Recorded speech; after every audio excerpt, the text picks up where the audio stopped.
Selamat berjumpa kembali dalam layanan audio Sahabat Perjalanan. Hari ini adalah hari Kamis 9 Maret 2023. Tema renungan saat teduh kita dengan judul Ibadah yang Sesungguhnya. Ibadah yang sesungguhnya, firman Tuhan terambil dalam 1 Timotius pasal 3 ayat yang ke-16. Dan sesungguhnya agunglah rahasia ibadah kita. Dia yang telah menyatakan dirinya dalam rupa manusia, dibenarkan dalam roh, yang menampakkan dirinya kepada malaikat-malaikat, diberitakan di antara bangsa-bangsa yang tidak mengenal Allah, yang dipercayai dalam dunia, diangkat dalam kemuliaan. Mari kita berdoa. Bapa yang di dalam surga, kami ingin belajar bahwa ibadah tidak hanya berbicara tentang seremoni yang kami lakukan di hari Minggu, namun ibadah adalah sebuah kehidupan yang memuliakan Allah di sepanjang kehidupan kami. Dalam nama Tuhan Yesus kami berdoa, amin. Shalom sahabat seperjalanan yang dikasihi Tuhan. 1 Timotius pasal 3 ayat 16 dimulai dengan kalimat, dan sesungguhnya agunglah rahasia ibadah kita. Apa itu rahasia ibadah yang sesungguhnya?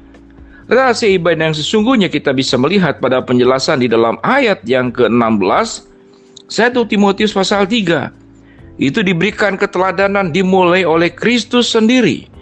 Apa yang firman Tuhan katakan? Dia yang telah menyatakan dirinya dalam rupa manusia. Mari kita akan pelajari satu kalimat demi satu kalimat. Dia, Kristus, yang dikatakan dalam firman Tuhan yang telah menyatakan dirinya dalam rupa manusia.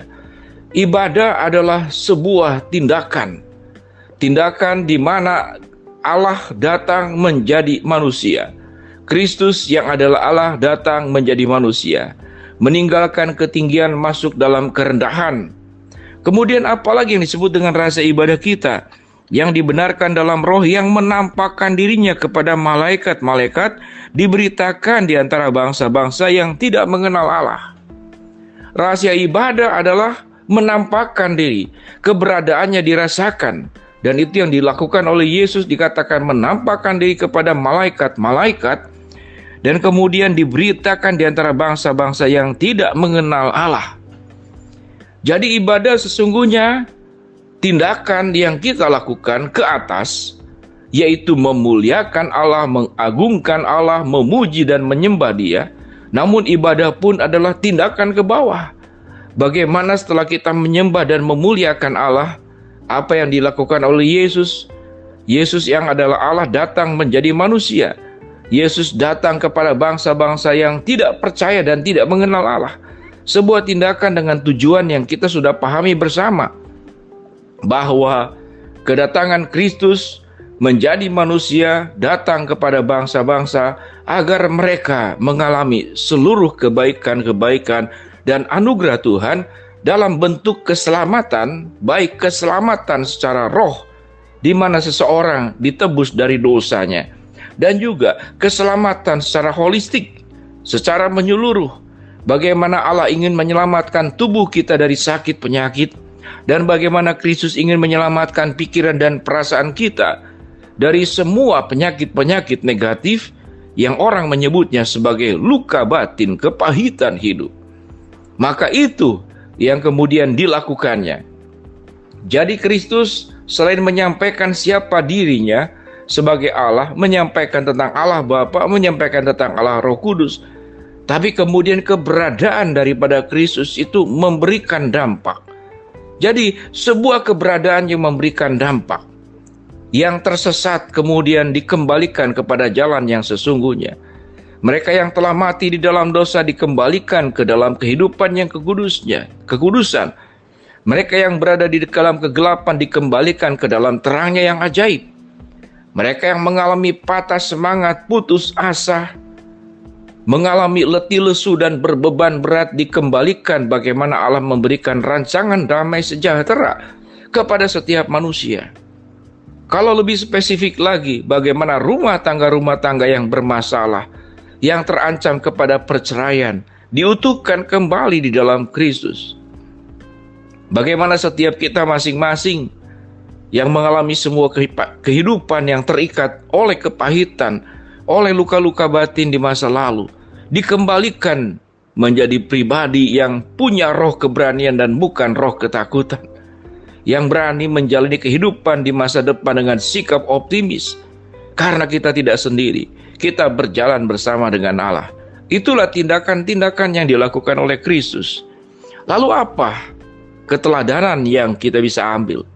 Bahwa ibadah yang sesungguhnya yang seringkali diperdebatkan, ada gereja yang memperdebatkan bahasa roh, ada gereja yang memperdebatkan masalah baptisan, percik atau selam, ada gereja yang memperdebatkan tentang akhir zaman, ada gereja yang memperdebatkan tentang perpuluhan, ada gereja yang memperdebatkan kemudian merasa lembaga dan aliansi masing-masing sebagai lebih unggul, lebih tinggi daripada yang lainnya.